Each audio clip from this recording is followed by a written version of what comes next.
Bethany, welcome to the Passionista podcast. I am so excited that you're here. Like, I have been stalking you on Instagram. Girl, just welcome to the Passionista podcast. I'm pumped to chat today. You are so sweet. I'm so pumped to connect with you and talk with you. I know when we started conversing on Instagram, I was just like, this girl is a boss. I am so pumped to be connected with you. So thank you. You are so welcome. And I thought the exact same thing because I was searching, and this is what we're going to talk about today. And I was searching, I'm like, okay, who are some women that are in the network marketing space that are like slaying it and doing this like in a way that's not cheesy and not salesy and is just so like natural and just like effortless. And your name had actually come up. Some of my friends are Young Living distributors, and they're like, well, awesome. you got to like check out this chick. And I actually think that I got exposed to your planner, which we're going to talk all about later, a while back. And just, I kind of filed it away. So I'd associated those two things. So when I saw your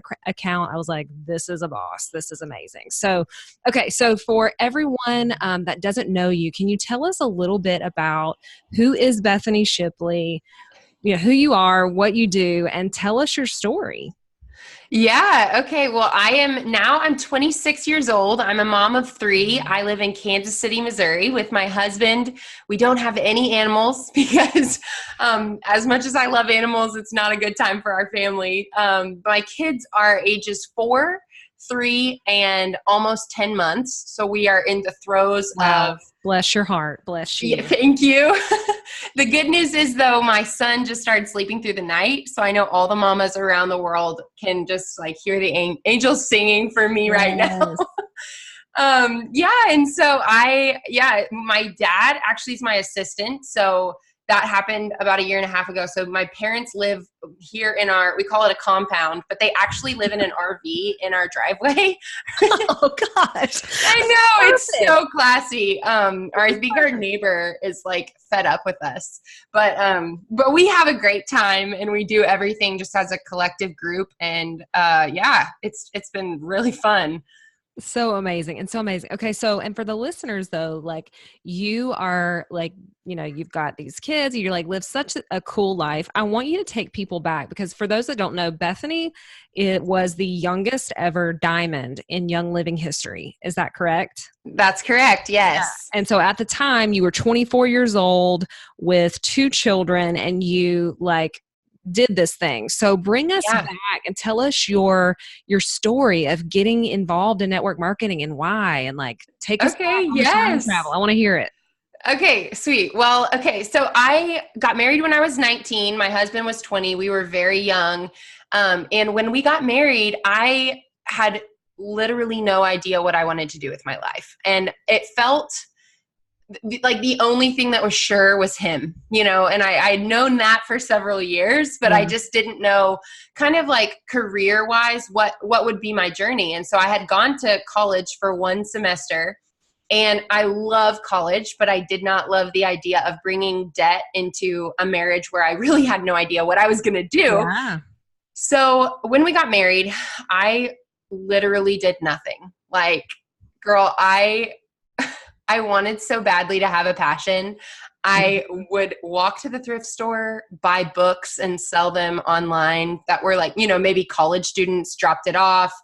I would buy cars, resell them, you know, go to the coffee shop, journal. I would do some marketing stuff for my husband. He was a personal trainer at the time. Yeah. And really, I just felt like I didn't feel like I was being productive in what the gifts I have. And it really makes me emotional to talk about in a good way, because I feel like I see so many women there where they do have a strong desire to be an awesome mom or awesome wife. But then where does that fit in with being a professional and being passionate about something? Yeah. And I feel like in our culture, we're kind of told like, be one or the other, but you can't do both well. And I just think that is not fair to women who are maybe gifted in ways that are including other things outside of motherhood. So anyway, I got pregnant. A long story to that pregnancy, got pregnant, had this beautiful baby. And it was about 4 days into motherhood when I was like, wow, I can't send him back and I don't want to. but This is not what I thought it was going to be. Yeah, exactly. And I had come off of a season of some miscarriage and was just really confused. And I honestly, my son was not super healthy at the beginning. We were 4 days in, and he had a situation where, you know, they were going to bring us back into the hospital, and I had no idea what to do. And so I just Googled, you know, and the company that I'm with sells essential oils. And so, or I guess you already said Young Living. Yeah. And so I Googled essential oils for, you know, XYZ problem that he had. And it popped up lavender. And so I thought, well, you know, what the heck? I had already decided these oils that I bought don't work, and I'm not going to sell them because they don't work. And I'm just not a salesperson. And I just thought, you know, last chance, I'll try this lavender, put it on him. And I saw a physical change in front of my eyes, went back, got lab work done. He didn't need to be hospitalized. The benefits were obvious. And that was the moment for me when I realized this is legit. And if I could get really good at the communication between the product and the people, they're going to get it anyway. I might as well be the connector.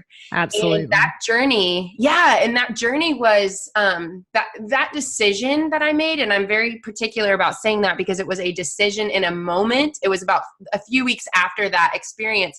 I was walking with my little stroller up to my husband's gym, and I had a moment where I was like, I'm going to decide between the time I get to his gym and I leave the house, I'm going to decide if I'm doing this. And if I do it, I'm going to the top rank of the company, and I'm just going for it. And so it was about 3/4 of the way into the walk when I decided this is it. I'm doing it. I got to the gym. I told my husband. More like I asked him, and I said, hey, this is what I want to do. And if I do this, you know how I am. I'm going for it. And he said, do it. Because he saw his wife starving, you know, for a way to apply purpose. And previously I had used that purpose towards keeping the house clean and laundry and dishes. And no matter how much I did those things, it was never filling the piece of me that was supposed to be. And I don't want to say it filled a piece, you know, because I don't think that we can get validation for an internal hole in our heart. But I do think if a purpose is put in our heart, you know, we're supposed to follow that. And if we don't, we feel it. So that's kind of how it started. And then from there, it was just, you know, learning along the way. I mean, there's so many things I could talk about the journey, but every day, taking it a day at a time, listening to people who inspire me, who make more money than me, learning everything I can and applying it. Yeah, so good, Bethany, man. And what I'm hearing you saying, like, I want the listeners, and I always do this, I'm like, lean in to what Bethany is saying, like the power of making a decision, number one, of just being decisive. Like how many times, you know, and I love that you share that, like, you didn't know what you wanted to do with your life. You were like, hey, like, I'm trying to figure it out.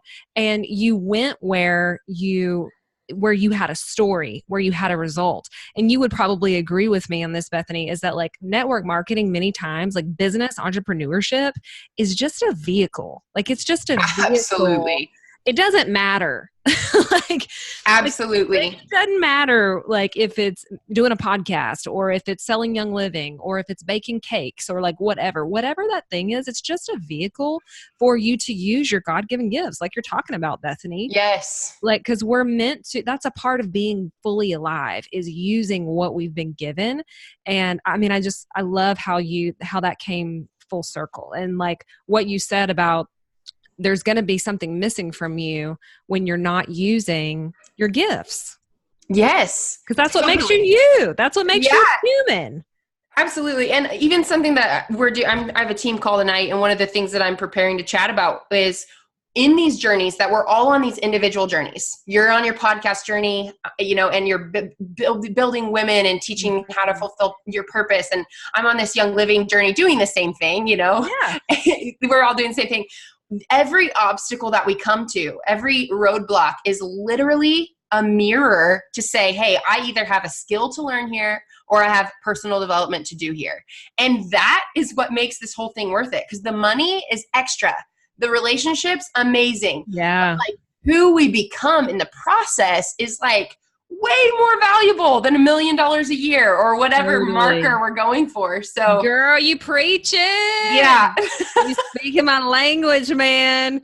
Speaking my language. What did you say? Say that again. You're like, either you have a skill set to learn or it's personal development. It's a personal development opportunity. Yeah. Absolutely. Yeah. And I've noticed for myself that I get the opportunity of presenting this to people and saying, hey, this journey is exactly that. It's an opportunity. And some people won't want to do that. Mm-hmm. And that's okay. This isn't for them, Yeah. And maybe they will come to a roadblock and say, okay, I'm just not a salesperson, or I'm just not someone who likes to talk with people, or I'm just not not good at, whatever. I guess you're not an entrepreneur then. Yeah. And it's totally real, because that lie, or that belief, let's say it's a belief, that belief is valid. We've all been there. We've all had those beliefs. But when I found out that, oh, wow, everything that I believe about myself is literally just that, it's a belief that can be morphed by a skill. Mm-hmm. Well, the world is mine at that point. I can become good at sales. I can become a people person. Yes. Freeing. That's so good. And I think what you're saying is, it's like, what I always say is entrepreneurship is personal growth with a paycheck. And this was like a hard lesson for me to learn too, because we don't want to face the truth, right? We're like, oh no, I'm good. I don't have any limiting beliefs. I'm doing everything I'm supposed to do, right? I'm doing everything. It's not working. Well, it's there's something that is incongruent, because your business is a reflection of your thoughts and your beliefs. And what you're talking about is the difference between having a fixed mindset and a growth mindset. And I love it. So, okay, Bethany, so tell us bring us into the world of network marketing, because I know there's a lot of girls that listen who are in network marketing, or maybe they've been thinking about it, or maybe they have some preconceived notions, but what did you do practically? Or maybe you even want to share some of the big mistakes that you made when you first got started. For me in my network marketing journey, I had no frame of reference for the industry. I had no idea what a MLM means, or when people are like, oh, that's a pyramid scheme. I had no frame of reference. I went in super naive. And I was hit with all of this stigma and all of this stuff. And the reason that I love that you're on the podcast, and I really feel there is something happening because of social media in network marketing, where it's we are removing the stigma from totally from that. It's a new wave. It's a new way of doing things. So bring us into your journey. What are your best tips? Okay, well, when I got started, this is going to make you laugh, Lindsey. I didn't know anything about sales. I totally believed that I was not a salesperson. So I went under I did the whole, I just share thing. I just share. I'm just sharing from the heart. But I quickly realized that if you just share, you don't get paid unless you learn the skill of sales. So correct. I enrolled my mother-in-law, she's the sweetest, 3 months after I started my business. So it took me 3 months to enroll one person. And when I did, it was my mother-in-law, who's one of my best cheerleaders. And I was nervous. I was shaking when I enrolled her. Do you want to do it now? You want to go ahead and give me your card? Oh my goodness. It was ugly, but I needed to do it, because the only way we can gain confidence is by doing it. And you don't learn unless you do it. So that first 3 months, I just learned a lot about myself and learned a lot about the industry, just kind of went head deep into YouTube and watching. And I do regret a little bit that I didn't start acting sooner. It was almost like I was learning to play basketball, but I would just sit on the sideline and analyze everything and not actually just get out and start trying to shoot the ball and trying to do a layup and trying to pass the ball. And so when I started realizing okay, I can become a doctorate in network marketing and never have done it, I won't actually make any money. That's when I started doing the activities. And so those first few months, basically my goal, and looking back, it's so much clearer now what I did than when I was in the moment. It was kind of this tornado of like, I have no idea what I'm doing, but just getting my calendar and getting it as full as I can with all sorts of things, like any opportunity to present to anyone. Sometimes that looked like an in-home class. Sometimes that looked like a coffee date. Sometimes it looked like a phone. Sometimes it looked, like on a social media post. Any opportunity that I had to get in front of people who didn't have my product was what I did. And part of that was also hosting, like I hosted a large event in my hometown, invited everyone that I knew, just really put on a boss event. Yeah. At that point, I had enrolled a few of my dream team. So when I first got started, I have this huge whiteboard and I do life on a whiteboard. I had this huge cardboard at the time, wrote down everyone that I wanted to work with and just people that I vibe with, women who are full of inspiration, passion, confidence, competence, people who are communicative and kind. Those are things that I wanted in my team. So writing down their names, having those conversations initially with them first, because those are the people I really want to work with. And then I actually invited them to speak at my large event. So even though they weren't really bought into the business side of the company, they believed in the product, and having them speak at an event where I brought people almost validated their activity and being able to present.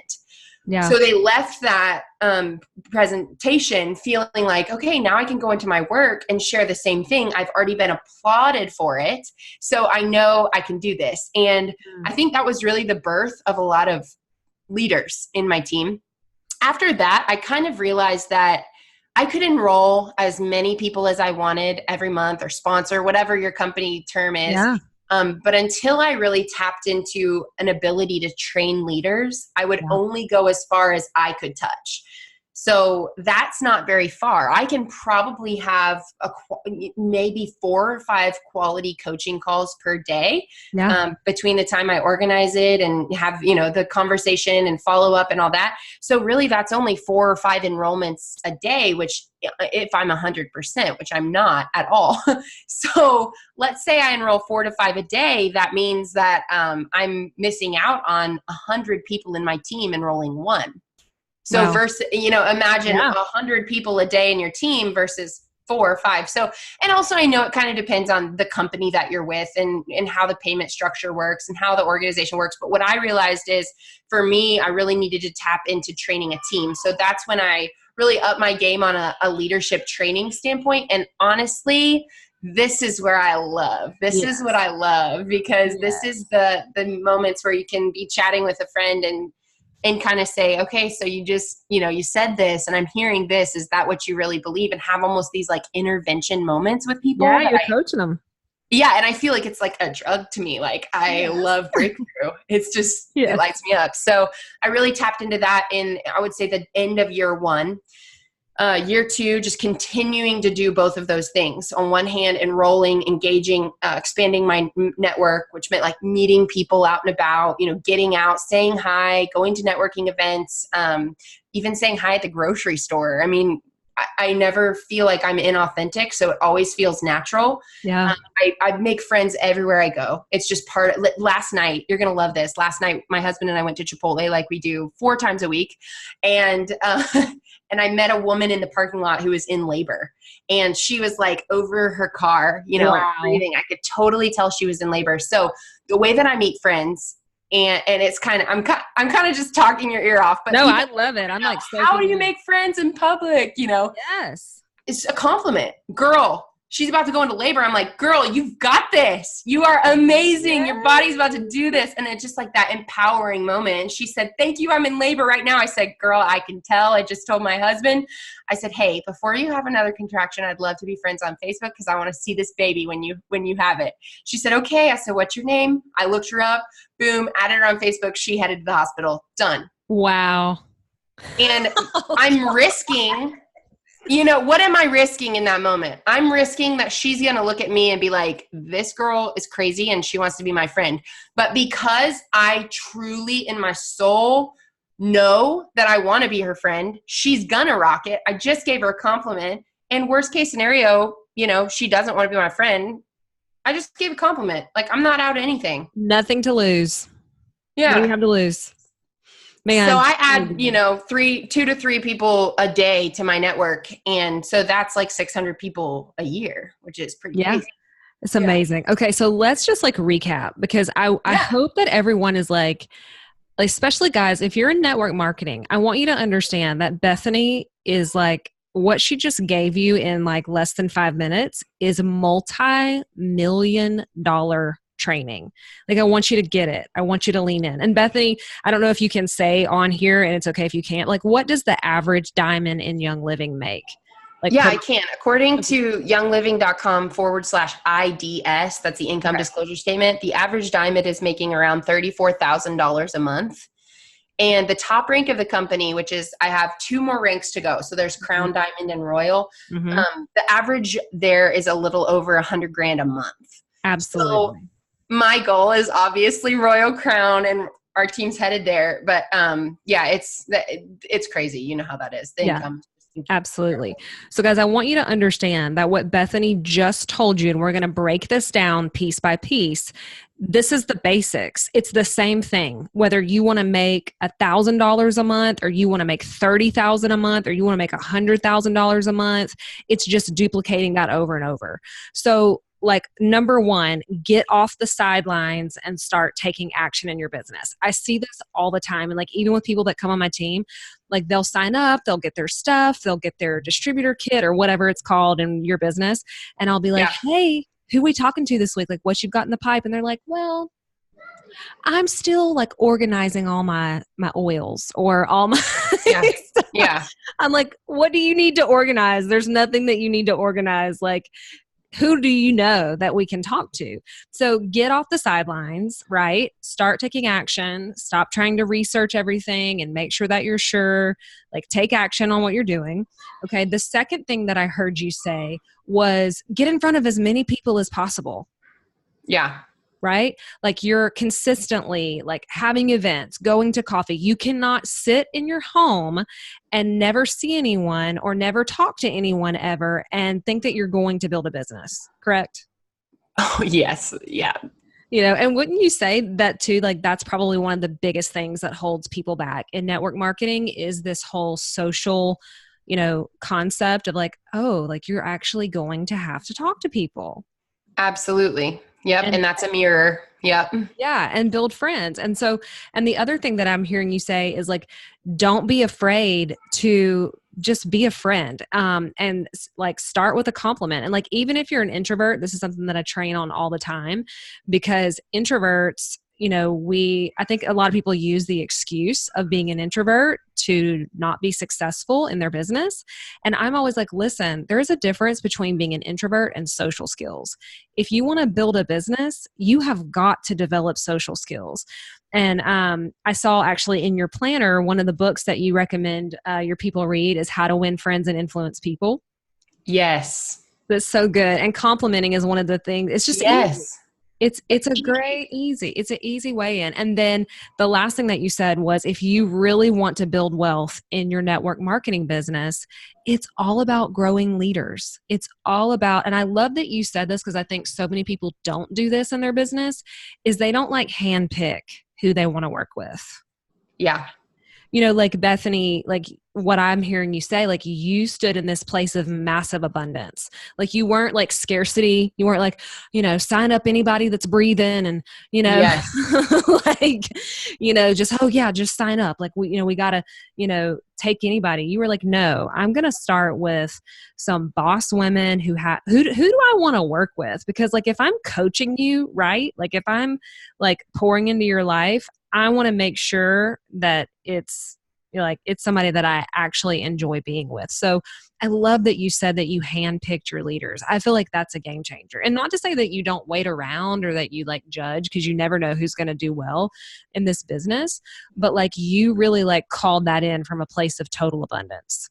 Totally. Absolutely. And even lately, as the list is growing of my contacts, I think this is good. I've started auditing it and really just Mhm. I will always send my enrollment link to anyone who wants to order, but like, I will not spend my time, you know, working, like, let's say I only have, you know, X, like, 'cause time is the only thing that's actually limited. Right. You know, I have 2 hours to do this work. I'm going to spend it on the cream. Absolutely. Yep. Yeah. With the leaders, the people that are Yeah. showing me that it's like what I always tell people when they sign on. I'm like, hey, listen, you take a step, I take a step. Because I think sometimes there is this notion within network marketing, especially when people sign up, that like, no, you're my boss, or like you're supposed to do all the work and I don't do anything, or there's like this lack of ownership. And I'm like, no, I'm like, if you want me to coach you for free, Yeah. by the way, people pay me to coach you. You want me to coach you for free? It's like, no, what are your goals? What are your vision? I will match you step for step, but it's not Lindsey takes 3 steps and you take 1. Totally. I will match And your I vision. totally. And I'll just say too, and I think this is important because I know some people, and I felt this way, like, but don't we believe in everyone? And I think you just nailed it right there, saying, yes, we do believe in everyone. I start out believing in everyone. But let's say I have a prospect on my list who has said they're interested, and we have a scheduled coffee and then they don't show. Like, that's a sign, like you were just saying, like, I took a step, they didn't take a step with me. And so I guess I kind of wanted to clarify, because I do believe in people. And I didn't want anyone to feel like, oh, but just what you said clarified it. Yeah. Like, we move at the pace that their feet move, not the mouth moves. And I think that's important as we continue to rank, to know that, you know, let's say, you know, 20,000, I don't have 20,000 people in my team, but I'm speaking consciously. 20,000 people in my team, I have time for 10 a day. That has to be matched. So I get it. I think that's great advice. That is so, so good. Okay. So give some people your best tips. And you don't even know this, but actually, you do now. I actually used you as an example in one of my social media courses for network marketers, because I was like, look at this girl's Instagram feed. I was trying to give people, I'm training people on, like, when you are using social media for network marketing, there is a way to do this and there is a way not to do this. And so I love that your feed is really showcasing what is valuable to you and what is important, and you're really showcasing a lifestyle. And I did not see, and it may have been like super low key, like it wasn't 25 pictures of your product. Yeah. Yeah. It wasn't like, hey, join my team. It wasn't, Right. I'm like, no one and it's like what I tell them, like, no one is waking up wanting your product or joining your team. They want to know, are you a leader? Are you someone I want to follow? So give us some of your best like social media tips for this. Oh my goodness. Okay. Do you want me to narrow in on Instagram, since that's kind of my game right now? Yes. Okay, cool. So Facebook is unique because Facebook has a friend limit. And at some point, I think everyone has to make the shift into predominantly working on Instagram. Oh gosh, Instagram has been so fun the last 2 years. When I started growing my Instagram, I had like 3,000 followers, and that was basically just me and my friends, like people that I had met. So, I'm really pumped because last week I hit 20,000, which was a huge goal for last week. Yes. Congrats. Really thank you so much. Really, my strategy has been multifaceted, but I'll just tell you, you get 2 seconds of people's eyes. You know, when they go to your page, you get 2 seconds. People are so ready to move on to the next thing. So I think that your feed is how you keep them, or sorry, how you get them. Your feed is how you get them. Your stories are how you keep them. Yes. So when you see your feed, they're like, okay, I have 9 pictures, like a collage wall. I'm going to analyze this person. My secret hope is that I can see the beauty and greatness in this person and exactly what they do within 9 photos.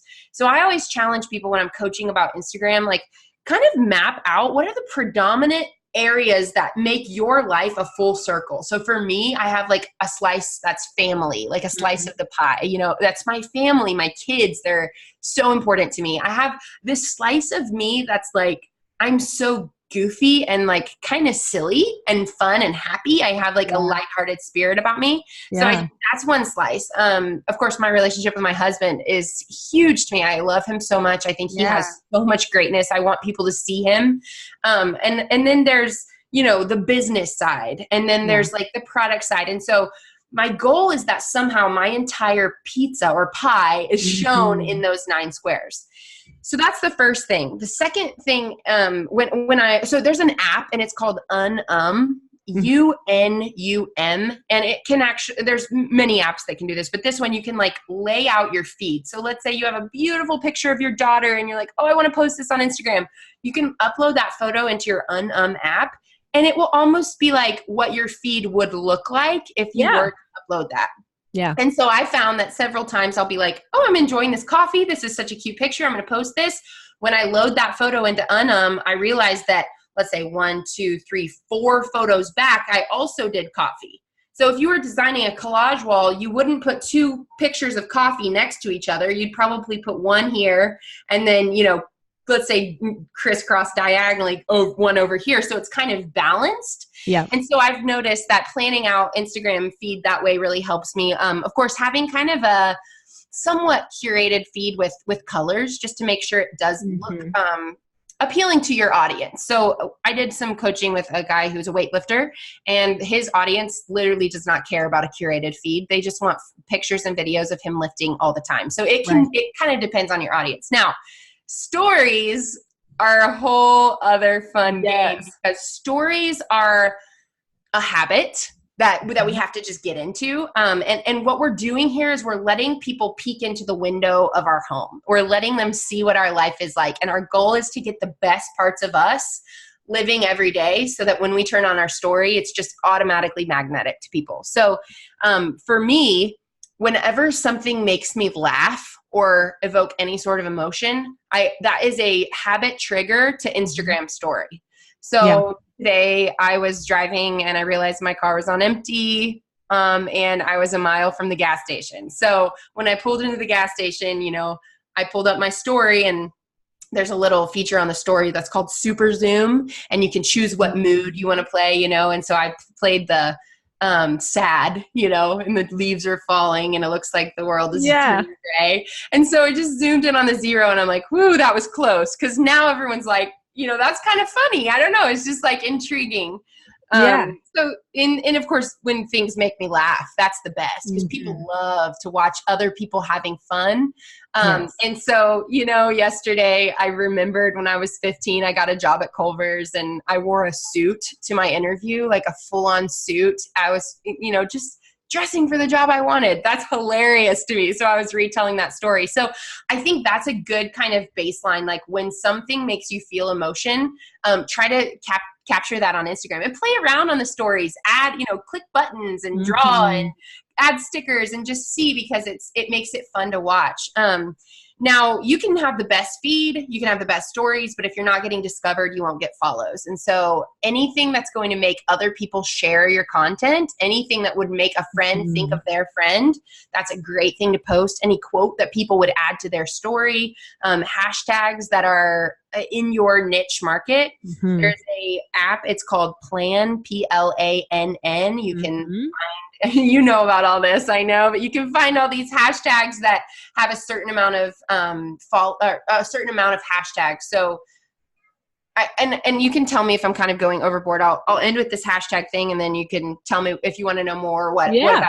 Yeah, this is great. If you are in a follower amount, let's say you have 1,000 followers, your engagement on a photo will probably be around, let's say a really good one might be 10%, 100 people like it. Yeah. Now that 100 people liking your photo, let's say you hashtag love, that is going to be a really popular hashtag because it's a very common word. A lot of people have used it. The posts that are going to get boosted in that hashtag feed are going to be ones with probably around, 1.5 million likes. These are going to be the Instagram famous women who are hashtag love and everyone loves their photo. Makes that photo up. So you, as an 1,000 follower, 100 people liking that photo, you have no chance of ever getting high in that feed unless some freak thing goes viral and you get it. So what I say is kind of use hashtags that have the amount of photos as you have followers. So you can find this on Google. I'm personally looking right now for around 250,000 to like 500,000 hashtags. So like hashtag couple goals is one that's a little out of my reach right now. It's a little too high. But let's say I have one that's like hashtag mom boss and I'm just making this up. I don't remember the numbers, but I had them already all set up. So if I post about Mac, my son, I copy the 9 months old, all of those hashtags. You want to do around less than 30 in each post. And I do it in the comments. So yeah, so good. And guys, like Bethany just gave you like cliff notes of like incredible Instagram training. And we will link all of those apps, like I actually love to use Planoly because it like you can automatically schedule your feed out and plan it. You can save your hashtag. Like guys, there's so many great apps out there. Like there's no reason, there's no excuse for your Instagram to be a hot mess. Now, it does not have to be perfect either, because I think that like a lot of people, that'll hold them back. Like, well, I'm not a photographer, or I'm not, I don't have all these filters, or it's not like perfectly curated. I'm like, listen, if it's making you like have a complex about it, just freaking post it. It doesn't have to be perfect, but like, let's be consistent and let's be cohesive with what our content is. Like Bethany has trained you guys on like deciding what your content buckets are, what is going to represent you. You just rotate those. Like you talk about it over and over again. The hashtag training, that is huge. Use hashtags that are applicable to you, that are not too big to where like no one's ever going to find you. I also love to follow hashtags. And if you are really wanting to prospect or like meet new people, you want to go and comment on the top 10 photos on that hashtag and genuinely engage, like not like an emoji or, oh, that's so cool, or I love your feed. Like actually have a conversation with people. That's going to help a lot. Utilize Instagram stories. I don't know about you, Bethany, but like I do stories every day.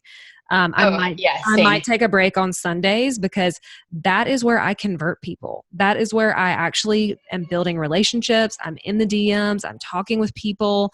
Another great tip, guys, is like you want to utilize all of the stickers, all of the gifts, all of the things that Bethany is talking about, because the algorithm favors when people click on your stories and when you have DMs, that the Instagram algorithm favors that, and they're going to push you to your followers. So stories are now even featured on the homepage, like the preview page of Instagram. So it's like, guys, I just feel like it's 2019. You've got to use Instagram. You've got to figure it out. But I think the biggest thing that you said, Bethany, was consistency. And your feed gets them in the door, and your stories keep them there. So absolutely. I love that. Okay, so let's switch gears now, because I want you to tell everybody about a really special tool, and especially for those of you that are listening that are in Young Living, I feel like this is like you definitely want to get your hands on Bethany's planner. So you made this incredible business planner that I'm so jealous of. Like I wish I had it like for my company. I'm like, gosh, this is so great. So tell me, like, how did that start? And you've sold 30,000 of these planners. Yeah. Which is just like amazing. So like, tell me. Well, you're so sweet. Oh my goodness. Well, I'm happy to tell you the story. So when I hit diamond, and honestly, it wasn't even like a goal to be the youngest diamond until it was like that month. And I realized it was possible. And, I was like, wow, this is happening. Okay. And I think this would break the record. And I found out it would. And so when I hit, it was kind of this buzz in Young Living. I felt like everyone was like, what did you do? How did you do this? What in the world? What do you do every day? And here I am, 24, just doing the same thing I've been doing. And I've got two little kids and life. Yeah. And I'm like, I would love to help all these people and coach them all. That would be amazing. But I don't have the bandwidth for that right now. I'm not choosing to have the bandwidth for that. And I really want my team to continue growing. And, so I started dreaming about what it would be like to produce something that would add value to the Young Living community. And so I created an event on Facebook called How I Became the Young Living's Youngest Diamond, or something like that.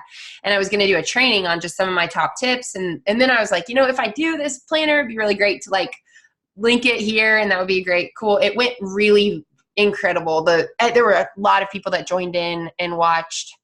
Honestly, I don't remember, but I think it was around 5,000. And at that time, that was a really big deal for me. Yes. And I remember being like, what's going on? At that time, I was just, again, like 3,000 followers on Instagram, like some engagement on my social media on Facebook, but it wasn't anything like it is now. Mm-hmm. And so I basically presented, gave my top tips, and then said, I've made a planner. It's going to include all the daily habits, place to track your numbers, and it'll basically tell you what to do. And it'll answer these questions I'm getting. And it was a pre-order because I didn't know how many. And I was thinking maybe 1,000, maybe 1,000 people would buy it. We sold 5,000 that night, pre-ordered. Wow. And I was like, oh my gosh. Literally, we went to my brother-in-law's birthday party that night after I did this call.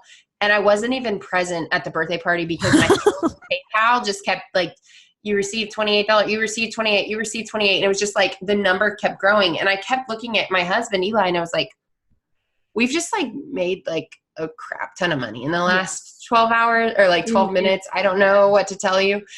And I was honestly just blown away. And it's Young Living is just, these people are amazing. As network marketing in general, people are just so kind. Yeah. So I quickly realized this is going to be a thing. Like we have to figure out an infrastructure for this. And so that was when I was able to hire my dad. He does all the fulfillment, and it's a quarterly planner that basically tells you what to do in your business. It is Young Living specific. There's a lot of people who use it that are not in Young Living. So they'll like, let's say that their product value is called like BV. Ours is called PV. They'll just write B right where the P is. Yeah. Because the top, it's all so it's the same. Yeah. We're doing the same thing. Yeah. And and I, I've been careful with just not diversifying too much and wanting to make sure that I'm really staying true to my team and continuing to like grow that before I launch into anything else. But yeah, everyone's welcome to purchase it. And I have it for sale. It's at BethanyShipley.com. Love. And so, feel free to check it out. And we'll put the link in the show notes, but tell us, Bethany, so like, how did you figure out the design and the packaging? Like, did you have to go find a printer, or like bring us like on the inside of like, because there's somebody out there that may be like, I want to make my own physical product. Like, what are the practical steps of doing that?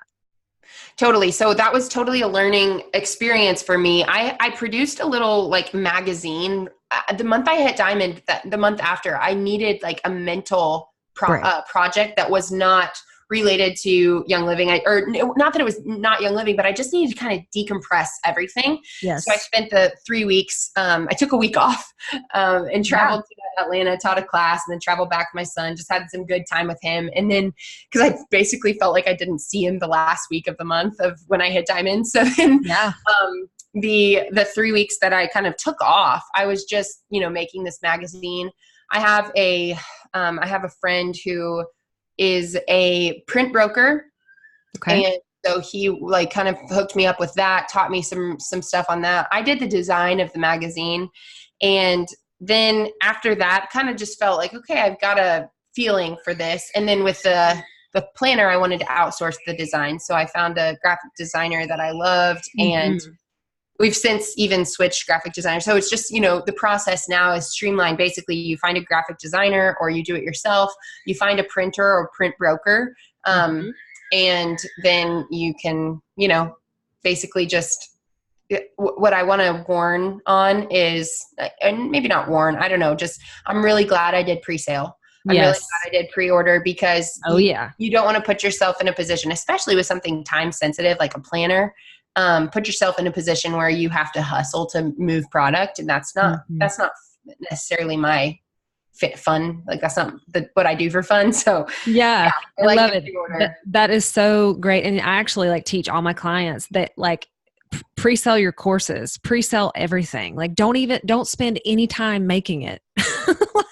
And they're like, what? They're like, what? Like it like blows their mind. I'm like, no, pre-sell it, because you have no idea if people want this or not. And you have the opportunity to build it with your customers and actually give them a product that they almost customize and for sure that will sell. And then you can just scale it, which is exactly what you've done. So I absolutely love it. We will totally like put that in the show notes. So, okay, Bethany, to wrap up, what would you tell, if you could tell a network marketer who just got started, like they just enrolled, like they got their kit, they're wanting to build a business, like what is, you've already said so much, but like what is like the one thing, like the one nugget like that you would tell that woman who you know, she's got dreams to be the next diamond or whatever. Yeah.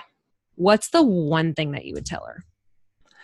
I know they can't see me because we're on video, but we're on a podcast, so they can't see me. But literally, as you're asking that question, I just get tears in my eyes. Mm-hmm.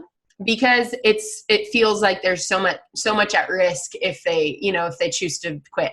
Like, it feels like there's so much at risk. It's like you have everything you need. You have the opportunity. There's coaching, there's YouTube videos, there's events, there's everything you need. And I just want to, like, I don't know, commend you. Is that the word? Commend you, or encourage you to make a decision for an amount of time that you will not reanalyze your decision to do this. And I suggest 4 to 5 years. At a minimum, if you decide on a rough day that you're done, you're letting emotions talk. And we all know how that goes in marriage. If we let emotions decide our commitment level, it doesn't go well. We have to have a deep commitment. And so for me, it was 4 years. I'm like, I'm about to go dump $100,000 into a degree that I get no money for doing that. Like, no. Literally, for 4 years to hope I come out with a reasonable job that's going to pay back that money. Yet I'm not willing to put in 4 years of learning effort. So 4 years for me is the time. And during that 4 years, I'm just going to encourage you to go all out and go to the events. Until you become a generator of massive, like, commerce, you are a coal. And when you become a generator, you're a log in the fire. Okay. So while you're the coal, you are at high risk for running out of fire. You have to stay close to the fire. So you've got to go to the events. Yeah. You've got to get on the team calls. You've got to watch the videos. You've got to be in the game. You've got to be enrolling people. You've got to be putting forth massive effort in action and also filling your calendar. And so I know that's so big, and that's such a big plea, but I'm pleading for your life. Like, your future self is begging you to stick the course. I will tell you, my husband had a health crisis. I guess it's almost a year and a half ago now. He had a weird thing happen where he had a virus go to the lining of his heart. It was called my goodness. Yes. Wow. And for people who have this, it's a serious thing. And we had no idea what was going on. And one night, about 3 weeks into the illness, he woke me up in the middle of the night and said, we need to go to the emergency room. And so it was in the middle of the winter, and I drove 95 miles an hour after I had to, like, literally pull him out of the snow. He passed out in the snow in our front yard. Wow. I had to run, grab my dad. We shoved him in the car. I drove as fast as I could to the emergency room. And had the ambulance, I had the emergency room on the phone on the way there. It was crazy. And the next day when I was decompressing everything, I was just like, we don't have to worry about medical bills. Yes. And we don't need to worry about his time off. And we don't need to worry about, ability to pay for someone to watch our kids. And I could stay here for 6 more months with him in the hospital, doing work if I want to, not doing work if I don't. And I'm so grateful to my 21-year-old, 22-year-old, 23-year-old self who busted my butt every day to get people sharing something that helps them so that my family could have this kind of life. And, those are the things that I don't think people talk about, because we think about the freedom. We think about the freedom is at risk. We think about the vacation we might not take, or the kids' school, or the opportunity to go debt-free in our home, and what we, that stuff that's amazing and huge and such a blessing to have. And at the same time, there are things that are going to happen inevitably in everyone's life where you will be so grateful that you worked hard. And so I'm pleading with you to make a decision and just don't let your mind stray, and don't make another decision until that time is up. Wow. Bethany, that was straight fire. Like, I'm like, just pick me up off the floor. Like, I'm dead. You're so sweet. I mean, I'm like, oh my God. Like, I'm crying. Like, that was so amazing. And it's so true, because it's like the average, I mean, like, think about it. Like, if that were to happen to the average American or whatever, like, you're looking at medical debt, like complete devastation, total devastation, of everything. And it's like, those are the things. It's like for what might happen one day, when we talk about freedom, it's freedom of life. We have one life. And what you're saying is, it's like, so many of us don't want to do what's required now for what could happen on the other side of it. I mean, that's just incredible. And it's like, it's the same. It's like, I don't understand why people have this mindset with network marketing. That is the same thing with any business. Yeah. Like, you're going to typically you got to give yourself 4 to 5 years to turn a profit, to figure it out. Like, you don't even know what you're doing 2 years Exactly. into it. Like, exactly. but It's we're like freaking we out can't- because we didn't make money in 90 days. I'm like, guys, like total commitment and total decision for 4 years of your life. Imagine where you would be. Like, don't come whining to me with it's not working. You know, and you've been in this deal for 90 days. Are you kidding me? Yeah. You know, like, you haven't even learned how to drive yet. You know, it's like, you're a baby. Or me, I hadn't learned how to enroll someone yet. Like, you're a baby. You're a newborn baby in the world of entrepreneurship, you know? And so don't expect to be an adult when you're not. Like, that, if that's even an analogy, I don't know. But yeah, wow. no, it totally, it's like, I get it, girl. I'm with you. Yep. So good. Well, Bethany, thank you so much. This is like $1 million training, straight fire. We're going to link to your Instagram in the show notes, your planner as well. You guys go follow Bethany. Get your hands on this planner if you're network marketing. Absolutely incredible. Bethany, thank you so much. Oh my gosh. Thank you so much. I'm pumped to shout you out and have my team follow you. You are just amazing. Like I told you before we started, like, I've been listening to your podcast. I love it. You're a boss. So it's an honor. Thank you for having me on. Absolutely.